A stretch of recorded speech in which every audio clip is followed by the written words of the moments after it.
Today, we're diving into the psychology of something you've probably seen before. People who just seem to vanish the moment life gets stressful. You know who I'm talking about, right? One minute they're there, the next, they stop answering texts, they turn down invitations, they just retreat. And it's so easy to take that personally. But what if it has nothing to do with you? Let's get into the real psychology behind this behavior. So, on the surface, what we see can be completely misleading. In reality, it's something way, way deeper. What looks to us like distance, it's actually overload. What feels like rudeness is really being driven by fear. And what we might mistake for them just not caring, apathy, is almost always an urgent act of self-protection. And let's be super clear about this right from the start. This is not a personality flaw. It's not a character failing. It's a learned psychological response, a defense mechanism that kicks in to protect the self when it feels totally overwhelmed. So, why does this happen? Let's break down the first big reason. It all starts with an overloaded mind. For some people, stress isn't just an idea. It's this, full-on sensory overload. Life gets too loud, too bright, too much. Disappearing is their way of turning down the volume on the world before they hit a complete burnout. And that brings us to this key concept, emotional self-protection. This is the point where silence isn't just silence anymore. It becomes an active shield. It's a defense to prevent any more exhaustion, any more emotional hurt from getting in. Okay, on to our second reason. And this one often has its roots deep in the past. It's all about learned self-reliance. Think about it. If you grew up in an environment where your emotions were just dismissed or flat out ignored, you learn a really powerful lesson, and you learn it early. You have to handle things yourself. So when stress hits them as an adult, the idea of reaching out for help, it just doesn't even register as a real option. And this quote right here, this really captures the core belief that gets wired into their brain. This isn't some conscious choice to be independent. No, it's a survival strategy they learn from experience. To them, handling it alone isn't just a preference, it's the only way it's going to get handled. Our third reason is driven by a very powerful and very human emotion.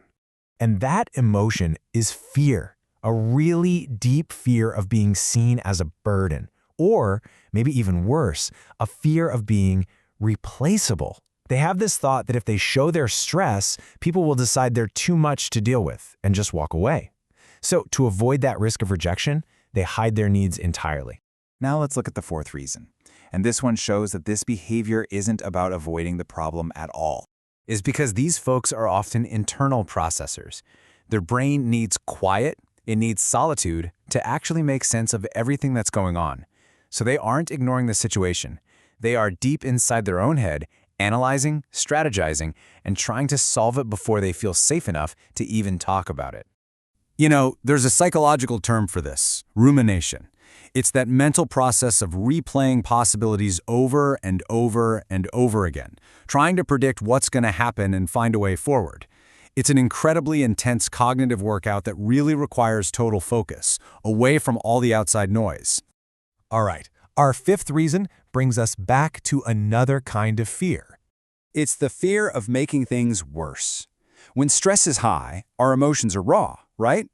Well, people who are highly self-aware know this.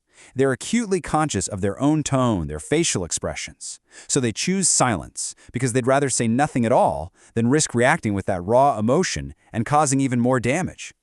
So as you can see, these fears really start to stack up. You've got the fear of being a burden, the fear of being rejected, the fear of saying the wrong thing. All of this comes together to create a really powerful incentive to just go quiet and wait for the storm to pass. And finally, our sixth reason. What's the last piece of this puzzle? It's about reclaiming a sense of autonomy. Stress so often feels like a complete loss of control. And for people who are very internally driven, withdrawing is a surprisingly powerful way to take that control back. By choosing to be alone, they are setting their own boundaries and deciding the terms of their own recovery. So let's bring all of this together with one final insight. And I think this is going to completely change how you see this behavior from now on. Here is the absolute crucial point. It is almost never about a lack of love for you or for others. It is almost always about a desperate, deep-seated need for personal safety. And that's why this understanding is such a game changer. Their silence isn't a weapon they're aiming at you. It is not rejection, it is a shield. It's an act of self-preservation in a world that just feels too overwhelming to handle. So I'll leave you with this final thought to chew on. Now that you can see the deep psychological need for safety that drives this entire behavior, how will you choose to see the silence next time you encounter it?